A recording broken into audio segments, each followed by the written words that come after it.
Hello guys, very good afternoon. আমি নায়না আর আপনারা দেখছেন নায়নাস ডেলি ব্লগ। আশা করি আপনারা সবাই খুব ভালো আছেন আর আমিও খুব ভালো আছি। তো গ্রামে আছি আর উনুনে আম পোড়া শরবত হবে না, এটা তো হতে পারে না। তো সবার প্রথমে যে আমটা পেরেছিলাম ওই আমটা উনুনে দিয়ে দিয়েছিলাম। তো সেটা যখন একটু পোড়া পোড়া হয়ে গেছিলো আস্তে আস্তে খোলা ছাড়িয়ে ওর মধ্যে একটু জাস্ট পাঁকটা যেটা আছে আমরা বের করে নিয়েছিলাম। নেওয়ার পরে ওর মধ্যে জল জিরা, তারপরে নুন, তারপর পরিমাণ মতো জল দিয়ে ওটাকে তৈরি করছিলাম।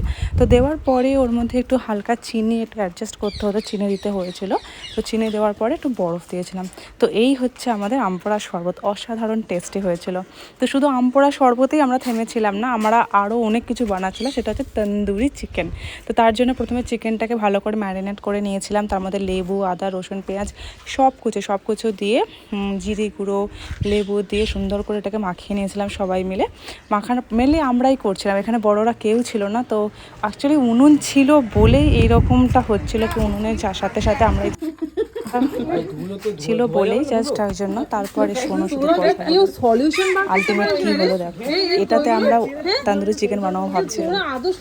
তো সেই জন্য ভাই কি তুলে নিয়েছে দেখো, ওটাকে নেট হিসেবে ইস্তেমাল করতাম, বাট আলটিমেট কি হচ্ছে দেখো এখানে শুধু তান্দুরি চিকেন থেকে আমরা কি বানালাম সেটাই তোমরা বললাম।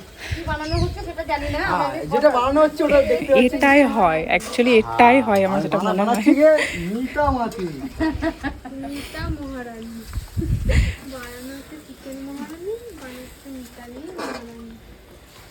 বেসিক্যালি গাইজ আমাদের আজকে বানানোর কথা ছিল চিকেন তন্দুরি।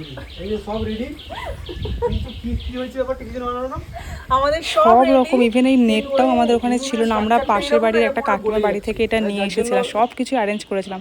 তো ফাইনালি দেখো এটা হয়েছে, দারুণ খেতে হয়েছিল। সো মাচ আমার ভিডিও দেখার জন্য। প্লিজ ভালো লাগলে লাইক, শেয়ার অ্যান্ড সাবস্ক্রাইব করে দেবেন। আর আশা করি আপনারা খুব ভালো থাকবেন। তো